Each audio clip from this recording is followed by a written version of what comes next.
Assalamualaikum warahmatullahi wabarakatuh. Di video kali ini kita akan melanjutkan baca kitab Sirah Nabawiyah karya Syekh Syafiur Rahman Al-Mubarakfuri pada bab pertama bagian kedua, yaitu tentang kekuasaan dan pemerintahan di Arab.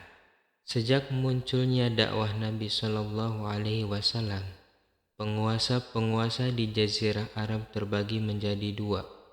Satu, para raja bermahkota, tetapi mereka pada hakikatnya tidak mandiri. Dua, para pemimpin kabilah dan suku.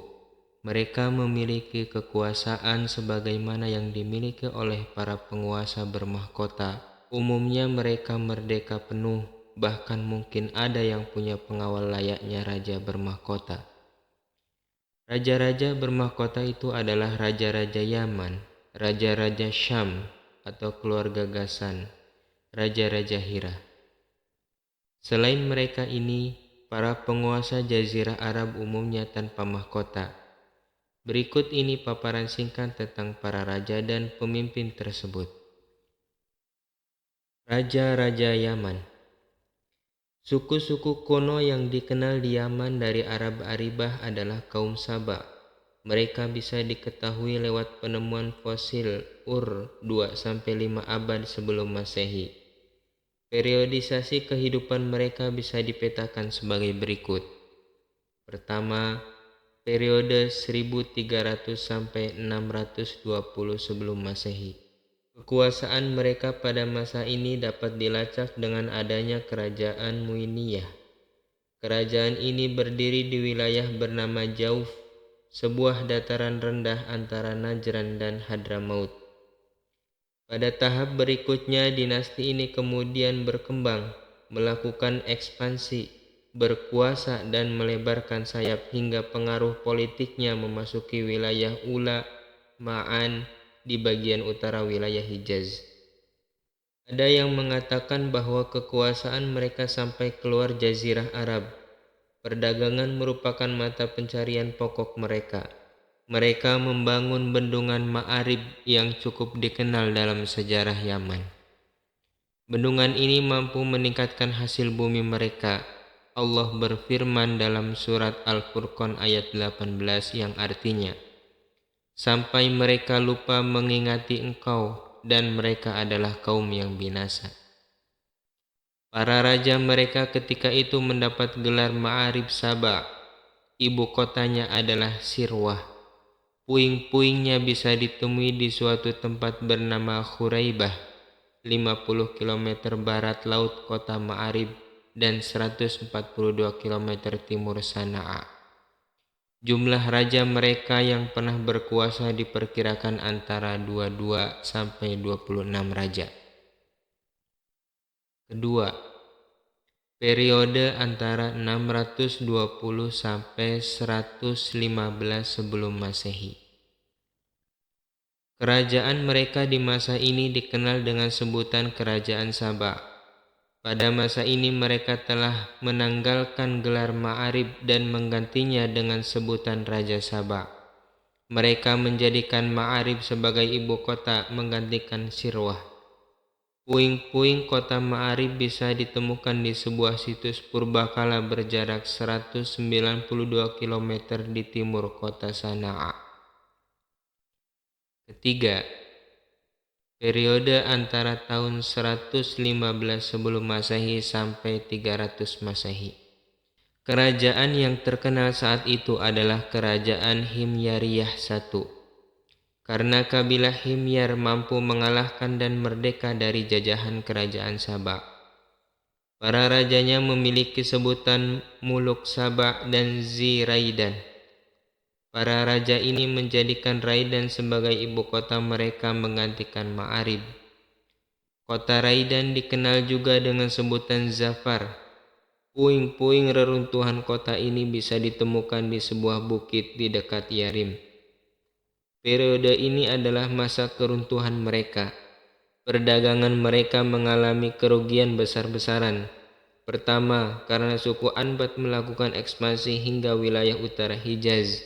Kedua, karena bangsa Romawi menguasai jalur perdagangan laut setelah pengaruh kekuasaan mereka merambah wilayah Mesir, Syam, dan bagian utara Hijaz.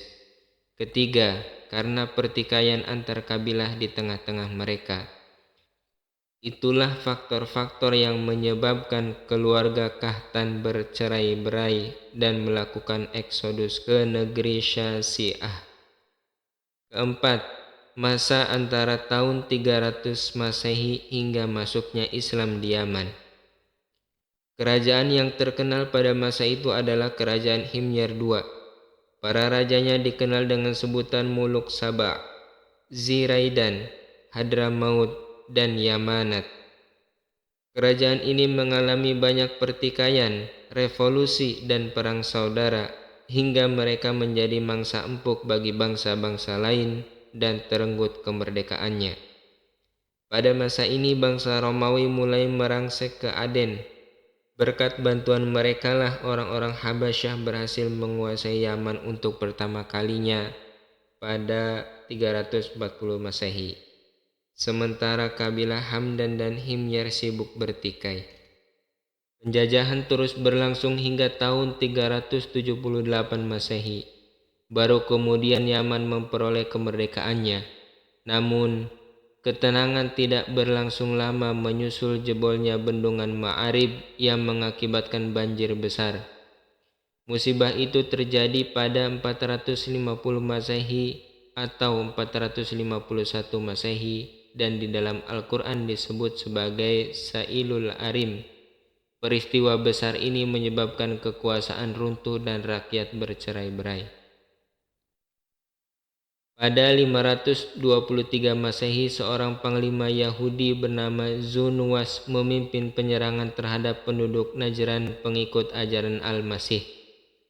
Panglima Yahudi dan pasukannya ini memaksa penduduk untuk meninggalkan keyakinan mereka. Karena mereka bersikukuh, Zunuwas memerintahkan penggalian parit-parit dan mencampakkan mereka ke dalamnya. Dialah yang dimaksud oleh Al-Quran surat Al-Buruj, binasalah orang-orang yang membuat parit, yaitu para pembesar Najran di Yaman. Peristiwa ini memupuk dendam di kalangan umat Nasrani. Mereka terdorong untuk melakukan penaklukan dan ekspansi di bawah pimpinan para jenderal Romawi dari negeri Arab. Mereka menjalin kerjasama dengan orang-orang Habasyah dan mempersiapkan armada laut yang kuat. Ada 70.000 personal pasukan dari Habasyah.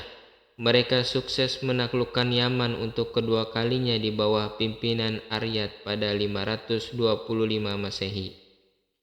Aryat berkuasa di sana sebelum Najasyi Habasyah hingga dia digulingkan oleh Abrahah ibnu Sabah, salah satu panglima perangnya sendiri, pada 549 Masehi. Abrahah kemudian menobatkan diri sebagai penguasa Yaman setelah mendapat restu dari Najasyi Habasyah. Abrahah inilah yang mengarahkan pasukan gajah untuk menghancurkan Ka'bah. Allah membinasakan Abrahah sekembalinya ia di San'a usai penyerangan Ka'bah yang gagal. Selanjutnya, tampuk kekuasaan jatuh ke tangan putranya, Yaksum, kemudian putra keduanya, Masruk. Konon Masruk lebih bengis daripada ayahnya. Sejarah yang diukirnya juga lebih kelam dibandingkan dengan ayahnya dalam menindas, memaksa dan melecehkan bangsa Yaman. Pasca penyerangan pasukan gajah, orang-orang Yaman meminta bantuan Persia sampai akhirnya berhasil mengenyahkan bangsa Habasyah dari negeri mereka.